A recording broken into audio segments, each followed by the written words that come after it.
Assalamualaikum warahmatullahi wabarakatuh. Sahabat-sahabat semua yang dirahmati oleh Allah Subhanahu wa taala. Berikut ini adalah tips hidup bahagia atau cara menjalani hidup dengan bahagia. Bila soal urusan dunia, maka pandanglah ke bawah. Biasanya rata-rata orang yang tidak bahagia itu persoalannya persoalan urusan dunia, bukan urusan akhirat. Kalau urusan akhirat masa bodoh. Tapi kalau urusan dunia seringkali banyak dipikirkan. Bisa menyebabkan stres, pusing, sakit kepala, bahkan bisa sampai bunuh diri. Makanya kalau mau hidup bahagia, maka pandanglah ke bawah dalam urusan soal dunia. Tapi kalau urusan soal akhirat, maka pandanglah ke atas. Yang pertama, apabila ditimpa musibah, apabila ditimpa musibah, maka harus merefleksi diri. Seandainya ditimpa musibah, tabrakan tapi mobilnya rusak. Apabila mengalami hal ini, maka tentu dikembalikan saja kepada Allah Subhanahu wa taala. Lihatlah ke bawah. Orang yang merasakan musibah, ada yang lebih parah dari kamu. Seandainya kamu mobilnya ditabrak atau tabrakan kemudian rusak, itu harus mengatakan, wah, ada orang yang lebih parah dari saya. Mereka ada yang mati tabrakan. Nah, kamu masih hidup, berarti perlu disyukuri. Alhamdulillah. Walaupun begitu, walaupun tabrakan mobilnya rusak, tapi aku masih diberi kehidupan. Alhamdulillah. Jadi seperti itu. Apabila sudah seperti itu, maka akan tenang jiwa. Di sana-sana masih banyak yang kacau, masih banyak yang payah. Alhamdulillah, aku cuma hanya segini. Kemudian sakit. Seandainya diberi sakit, umpamanya sakit gigi, sebisa mungkin jangan marah-marah, jangan ngamuk, atau diberi sakit kakinya bengkak atau gimana, atau diberi sakit apalah. Lihatlah, orang yang lebih parah dari kamu itu lebih banyak.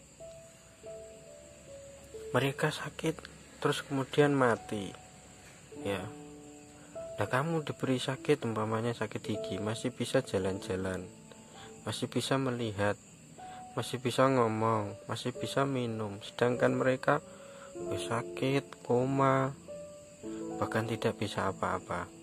Nah, ini yang perlu dicari. Oh, ternyata lah saya lebih beruntung. Kalau sudah seperti itu, dikembalikan seperti itu, namanya syukur. Alhamdulillah, saya cuma sakit gigi paling seminggu atau 1-2 hari sudah selesai. Nah, tenang jiwa. Kemudian hutang. Seandainya banyak hutang, waktu bayar kreditan kacau, bingung.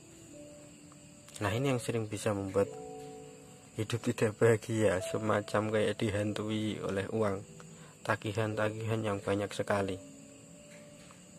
Maka harus dikembalikan lagi. Oh, ternyata ada yang lebih parah dari saya. Ada yang hutangnya miliaran, triliunan, bahkan ada yang pusing sampai gila, bahkan sampai meninggal dunia, bunuh diri gara-gara urusan hutang. Harus dikembalikan seperti itu supaya hati tentram. Kembali kepada siapa? Kepada Allah. Ingat kepada Allah. Seperti itu caranya. Kemudian miskin, miskin ini seringkali membuat orang itu dianggap hidup tidak bahagia. Tapi kadang orang yang miskin itu merasa berkecil hati melihat ada orang kaya yang pakai kendaraan yang bagus, rumahnya bagus, akhirnya kemerungsung, aku pengen seperti dia, sehingga hidupnya selalu dihantui dengan keinginan-keinginan yang mungkin sulit untuk dia capai. Maka orang yang, mohon maaf ya, miskin atau tidak memiliki banyak harta harus memandang lebih ke bawah. Oh, saya tidak punya motor, alhamdulillah tidak masalah. Tapi tetangga saya tidak punya tetangga saya tidak bisa jalan, saya masih bisa jalan walaupun tidak punya motor. Nah, ini lebih harus disyukuri. Kalau bisa seperti itu, lama-lama hidup akan tenang. Kemudian yang kelima, lain-lain masih banyak lagi ya. Pokoknya memandanglah ke bawah dalam urusan dunia. Nah, teori semacam ini itu memang sulit untuk dilakukan. Tapi cara melakukannya itu ya memang harus latihan. Hati dilatih sedikit demi sedikit untuk menerima kenyataan, menerima apa yang sudah ditetapkan oleh Allah Subhanahu wa ta'ala. Agar apa? Agar hidup bisa menjadi bahagia. Bahagia itu tidak diukur dari banyaknya harta, banyaknya uang, banyaknya rumah, mobil, motor, bukan ya. Banyak sekali kan orang-orang yang banyak uangnya sekarang itu menderita. Ya memang mereka bahagia di depan, sebentar saja tiba-tiba kena masalah. Jadi letak kebahagiaan itu, ketenangan itu di dalam hati. Kalau hatinya itu luas, bisa menerima, menampung apa saja, maka insya Allah akan tenang. Karena apa? Hati yang tenang itu hati yang selalu ingat kepada Sang Pencipta. Semuanya dikembalikan kepada Sang Pencipta, bukan dikembalikan kepada kata-kata motivator atau dikembalikan kepada pikiran kita. Pikiran kita itu selalu mengajak sing nikmat-nikmat. Ya kalau mampu, kalau tidak, seperti kalau pengen bahagia harus ke kafe, makan ini, makan itu, karaokean. Itu bahagia sesaat. Tapi kalau kamu ingat kepada Tuhan, kepada Sang Pencipta, kepada Allah Subhanahu wa ta'ala, nanti hati akan terbersihkan sendiri, bersih sendiri. Kemudian kalau sudah bersih, nanti hidup tenang, hidupnya santai. Punya uang, tidak punya uang sama saja, sakit tidak sakit sama saja. Memang berat, tapi dilatih karena hidup itu latihan terus menerus. Tidak cukup 1-2 bulan, sampai akhir hayat. Menata hati itu seperti itu, lama sekali.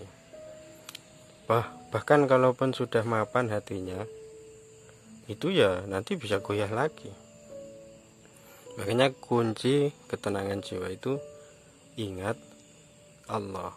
Semuanya masalah dikembalikan kepada Allah Subhanahu wa ta'ala, baik urusan dunia maupun urusan akhirat. Seperti itu. Semoga kita diberikan hidayah oleh Allah Subhanahu wa ta'ala, selalu bisa menjalani syukur karena Allah ta'ala. Jangan lupa membaca sholawat sehari semalam. Jangan lupa membaca sholawat. Semoga bermanfaat. Wassalamualaikum warahmatullahi wabarakatuh.